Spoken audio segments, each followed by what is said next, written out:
Shalom, Om Swastiastu, Namo Buddhaya. Halo teman-teman, kembali lagi di channel Let's Communicate. Yuk komunikasi. Hari ini adalah topik keempat kita di dasar-dasar manajemen komunikasi. Dan hari ini kita akan membahas terkait lingkungan perubahan dan bisnis. Materi berupa PPT dan modul sudah pasti bisa teman-teman akses pada e-learning. Teman-teman pasti sudah sangat sering mendengar tentang bisnis, kemudian sering mendengar tentang UMKM, ekonomi, usaha, dan lain-lain. Nah, di era sekarang ini yang bisa kita sebut dengan era-eranya semua serba banyak perubahan, globalisasi sendiri itu merupakan istilah yang memiliki hubungan dengan peningkatan keterkaitan dan ketergantungan antar bangsa dan antar manusia di seluruh dunia melalui perdagangan, investasi, perjalanan, budaya, dan bentuk-bentuk interaksi lainnya. Jadi banyak sekali bidang-bidang yang bisa kita geluti di era globalisasi ini. Globalisasi di satu sisi juga memberikan harapan bagi kemajuan suatu negara, namun di sisi lain itu justru globalisasi menyebabkan persaingan yang sangat dinamis di antara banyak negara. Dan isu-isu terkait ekonomi, politik, keamanan, dan kepemimpinan itu menjadi isu yang sangat penting dalam masyarakat global.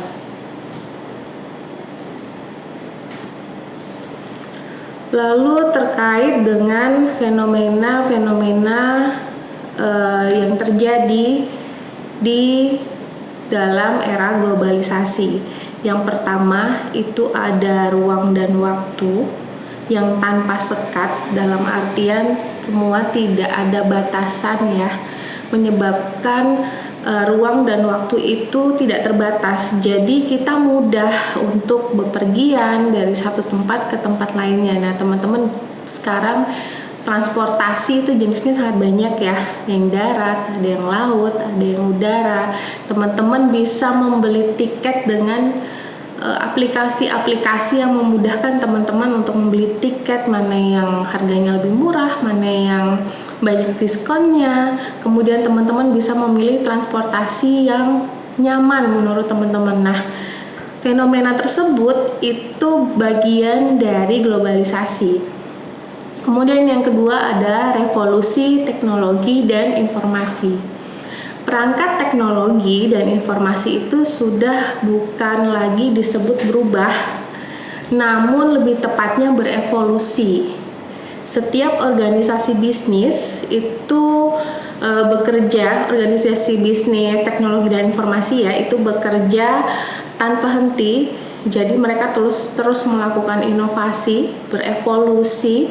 Tujuannya apa? Untuk memenuhi kebutuhan dan keinginan kita sebagai pelanggan atau sebagai customer yang semakin dinamis. Jadi serba banyak maunya, serba pengen diimprove, serba pengen fitur-fitur yang sangat banyak dalam satu genggaman. Itulah yang membuat teknologi dan informasi itu berkembang dan berevolusi sangat cepat. Lalu yang ketiga itu ada pertumbuhan ekonomi dan ekspansi bisnis. Pertumbuhan ekonomi dan pasar bisnis dalam perdagangan global menyebabkan perekonomian suatu negara itu bergantung kepada negara lainnya. Jadi ada kerjasama antar negara ya, semacam rantai keterikatan yang tidak mampu memisahkan perekonomian negara yang satu dengan perekonomian negara yang lain. Jadi ada hubungan ekspor impor, terus kita sangat membutuhkan satu variety yang ada di negara tersebut, yang hanya ada di negara tersebut. Lalu yang keempat itu ada peningkatan interaksi antar budaya. Nah, globalisasi juga sangat dekat dengan isu-isu budaya. Kenapa? Karena saat ini kita itu banyak mengkonsumsi produk dan gagasan yang muncul dari budaya-budaya asing, misalnya dalam bidang fashion, literatur, makanan, musik, film.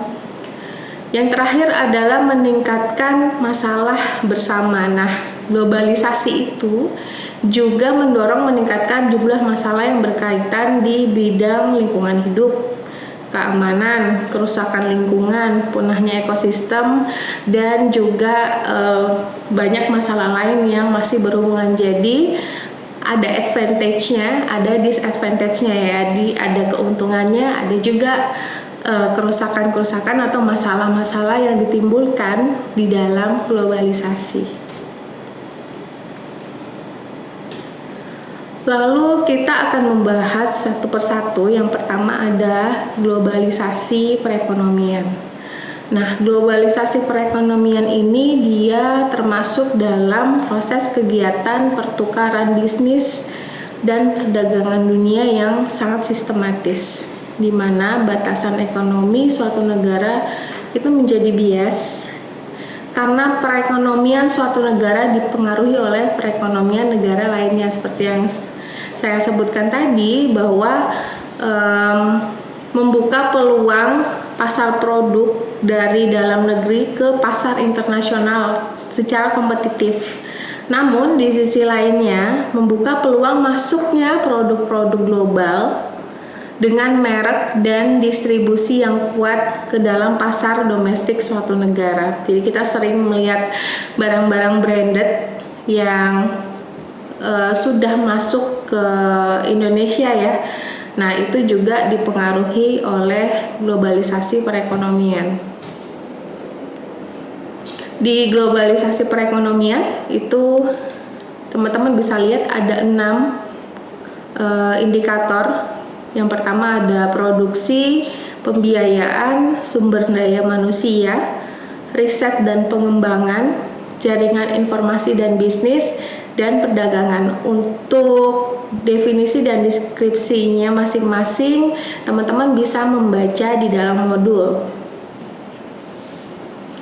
Kemudian kita beralih ke pelanggan.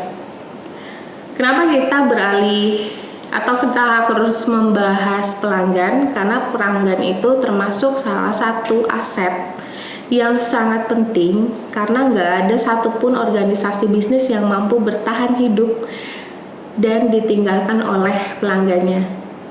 Sehingga komunikasi dengan pelanggan itu harus dilakukan seefektif mungkin agar organisasi bisnis itu dapat terus menjalin kerjasama yang baik dengan pelanggan.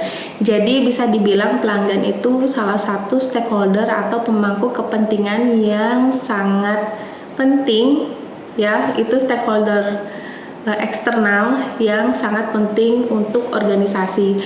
Mungkin bahasa lainnya selain pelanggan ini ya klien, customer, tamu. Lalu pelanggan juga adalah yang paling berpengaruh terhadap nilai organisasi dalam menjalankan bisnisnya. Bahkan 80% penghasilan dari organisasi bisnis itu ditentukan oleh pelanggan yang loyal. Jadi misalnya teman-teman itu hanya setia pada satu merek, hanya setia pada satu toko, tidak bisa memakai produk lain dengan merek lain atau tidak bisa membeli benda tersebut di toko lain, nah itu kalian termasuk dalam konsumen loyal. Jadi udah sangat trust, udah sangat percaya dengan brand atau dengan toko tersebut. Lalu apa peran strategi komunikasi atau bagaimana sih kita bisa men-treat pelanggan atau men-treat pemangku kepentingan di dalam berbisnis. Pelanggan selain harus dipuaskan dan dilayani dengan baik, juga berperan sebagai mitra atau partner yang sangat strategis bagi organisasi bisnis. Jadi ketika teman-teman nanti menjadi manajer, terus teman-teman di situ melihat daftar atau database dari pelanggan teman-teman, itu mulai harus di maintenance. Jadi ada manajemen komunikasinya juga di dalamnya. Mana kira-kira pelanggan yang sangat loyal dan punya investasi paling banyak di dalam organisasi. Mana pelanggan yang selama ini dia kalau membeli retail masih sedikit jumlahnya. Gimana caranya untuk nge-push si pelanggan itu untuk membeli lebih banyak misalnya. Jadi macam-macam ya strategi komunikasi dan manajemen komunikasi yang kita arrange atau yang kita atur itu kalau bisa perencanaannya jangka panjang. Lalu pelanggan itu berfungsi sebagai pemberi masukan yang sangat penting guna peningkatan kinerja organisasi bisnis. Jadi masukan-masukan, saran-saran ataupun kritik dari pelanggan itu sebenarnya adalah sesuatu yang bisa kita gunakan untuk lebih membangun atau memaksimalkan atau menyempurnakan lagi bisnis kita. Komunikasi kepada pelanggan itu penting dilakukan organisasi bisnis karena tanpa adanya komunikasi kepada pelanggan yang efektif, maka kepentingan organisasi itu tidak akan berjalan dengan lancar. Jadi ada manajer yang hanya fokus pada target.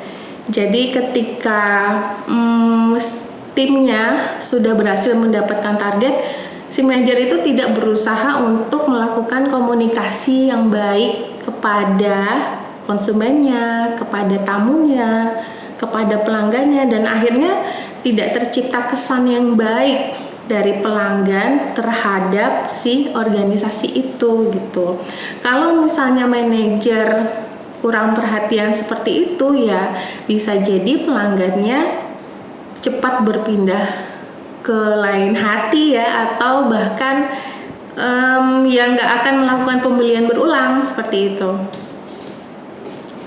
Ada beberapa manfaat pentingnya komunikasi kepada pelanggan. Nah, ketika teman-teman besok menjadi leader di dunia industri, menjadi manajer, menjadi koordinator tim dan lain sebagainya, ini perlu sekali untuk dikembangkan. Yang pertama, pelanggan berhak mengetahui tentang makna penting produk organisasi bisnis bagi kehidupannya. Jadi kadang ada orang atau ada pihak yang hanya berorientasi pada penjualan saja, tetapi produk knowledge atau informasi terkait produk dia tidak mau share.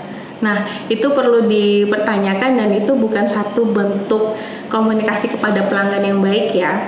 Lalu yang kedua, pelanggan berhak tahu bahwa organisasi bisnis itu menyediakan layanan informasi yang memadai dalam rangka memenuhi kebutuhan dan keinginan pelanggan. Yang ketiga, pelanggan berhak tahu bahwa organisasi bisnis dapat membantu pelanggan agar selalu menyebutkan hal-hal yang berhubungan dengan kebutuhan dan keinginannya apakah sudah tercapai atau belum. Yang keempat, pelanggan berhak tahu bahwa organisasi bisnis menyediakan sarana dan prasarana yang memadai sehingga setiap keluhan yang dirasakan dapat segera disampaikan. Jadi ada customer care yang benar-benar mereka sangat sangat memanage pelanggan-pelanggannya, entah itu pelanggan baru. Apalagi pelanggan baru, ketika itu maintenance-nya baik, maka ketika trust itu tumbuh, maka nanti ada testimoni-testimoni positif ke sasaran-sasaran lain atau target audiens lain sebagai calon pelanggan baru.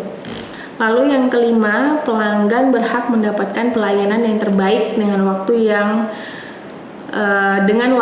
dan usaha seminimal mungkin. Jadi kadang ada yang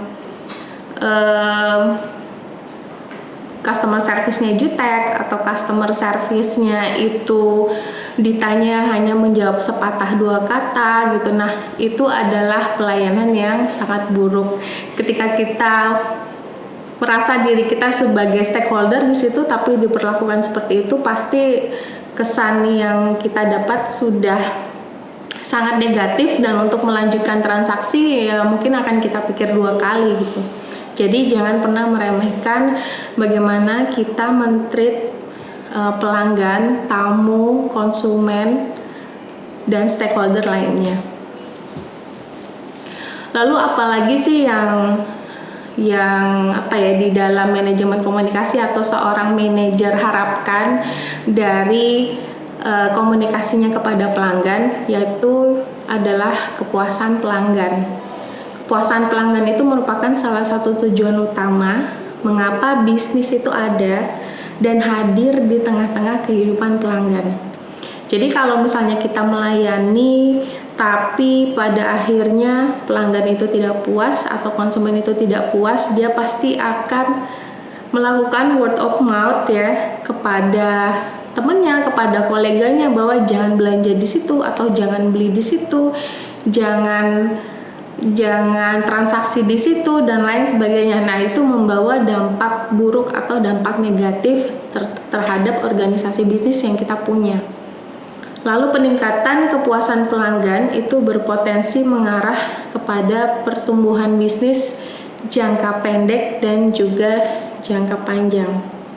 Sementara ketidakpuasan pelanggan itu dapat memunculkan sejumlah resiko bisnis, di antaranya beralihnya konsumsi pelanggan kepada pesaing. Nah, apalagi kita punya kompetitornya bisa dibilang 11-12 lah jumlah pelanggannya. Kalau kita tidak bisa menghandle pelanggan lebih baik daripada kompetitor, maka resiko pelanggan itu akan lari kompetitor, itu mungkin aja. Lalu yang terakhir, kepuasan pelanggan adalah tingkatan di mana anggapan kinerja atau perceived performance itu sesuai dengan harapan yang dirasakan oleh pelanggan. Pelanggan berharap kita sudah membayar lebih, sudah membayar mahal, tapi ternyata pelayanannya tidak sesuai dengan ekspektasi. Nah, itu juga akan meninggalkan kesan yang buruk. Bila kinerja produk jauh lebih rendah dibandingkan dengan harapan pelanggan, maka pelanggan itu pasti tidak akan puas. Sebaliknya, bila kinerja atau harapan itu melebihi harapan atau ekspektasi, pelanggan akan terpuaskan. Itu menurut Kotler dan Armstrong. Dan ketidakpuasan pelanggan itu juga dari banyak faktor ya teman-teman. Yang pertama itu tadi tidak sesuai dengan harapan atau ekspektasi. Teman-teman belanja online misalnya di e-commerce, deskripsinya apa tapi barang yang dikirim tidak sesuai dengan deskripsi misalnya seperti itu. Walaupun toko menjamin untuk bisa dikembalikan, tetapi ketika barang itu datang sampai ke tangan kita, harapan kita adalah sesuai dengan apa yang kita inginkan, tapi ternyata tidak. Nah, itu tetap menimbulkan kekecewaan. Yang kedua, layanan selama proses menikmati jasa itu tidak memuaskan pelanggan. Itu tadi, tidak sesuai dengan ekspektasi, tidak sesuai dengan janji, tidak sesuai dengan apa yang kita keluarkan, atau bahasa gaulnya nggak worth it. Perilaku atau tindakan pegawai yang memberikan pelayanan itu tidak menyenangkan. Nah, itu jangan jutek-jutek. Kalau teman-teman misalnya punya side job atau teman-teman bekerja di kafe misalnya sebagai barista atau teman-teman kerja sebagai kasir, tuh jangan pernah jutek. Ya, walaupun pasti banyak yang teman-teman lalui selama seharian berada di situ, tapi itu bisa menciptakan citra atau image buruk terhadap perusahaan. Suasana dan kondisi fisik lingkungan yang tidak menunjang. Kalau misalnya atmosfer di organisasi bisnis tersebut semuanya males, semuanya cuek, itu pasti akan membawa kita ke dalam atmosfer yang sama. Biaya yang terlalu tinggi karena jarak yang terlalu jauh sehingga banyak waktu yang terbuang. Tokonya terlalu jauh, ongkos ke sana juga terlalu mahal. Banyak waktu yang terbuang misalnya. Jadi konsumen pasti akan mikir-mikir lagi. Murah sih, tapi jauh. Kos untuk ke sana menjadi sama aja dengan beli yang di dekat-dekat sini. Promosi atau iklan yang terlalu berlebih-lebihan atau terlalu muluk yang nggak sesuai dengan kenyataan. Nah, itu kadang ada yang dia fokusnya hanya kepada penjualan, tetapi banyak informasi yang dilebih-lebihkan atau bahkan dikurang-kurangkan, atau kekurangan dari produk tersebut tidak mau di-share. Nah, itu juga menjadi atau menciptakan ketidakpuasan terhadap pelanggan. Ada beberapa cara teman-teman untuk mengukur tingkat kepuasan pelanggan ketika besok teman-teman jadi manajer atau menjadi satu tim leader riset di dalam sebuah organisasi. Yang pertama dengan sistem keluhan dan saran. Biasanya kalau teman-teman pergi ke restoran atau pergi ke sebuah toko-toko yang di kasirnya itu menyediakan sebuah brosur atau lembaran isinya tentang keluhan dan juga saran. Nah, itu juga dipakai oleh mereka untuk untuk menampung keluhan-keluhan serta saran dari pelanggannya. Lalu yang kedua ada survei kepuasan pelanggan. Biasanya kalau teman-teman habis membeli sesuatu, terus mereka mencatat database teman-teman berupa email atau kontak handphone, biasanya kalian akan dijadikan responden untuk survei kepuasan pelanggan. Yang ketiga adalah pembeli bayangan. Jadi pembeli yang digunakan oleh organisasi bisnis tersebut untuk mengukur apakah pelayanannya sudah baik. Jadi pembeli bayangan ini untuk mengetes sebenarnya apakah si lingkungan organisasinya itu sudah sesuai dengan visi dan misi perusahaan. Lalu yang keempat ada analisis pelanggan yang beralih. Kenapa sih pelanggan tersebut lebih memilih kompetitor daripada stay di produk kita? Nah, 4 hal ini bisa teman-teman pakai untuk mengukur tingkat kepuasan pelanggan.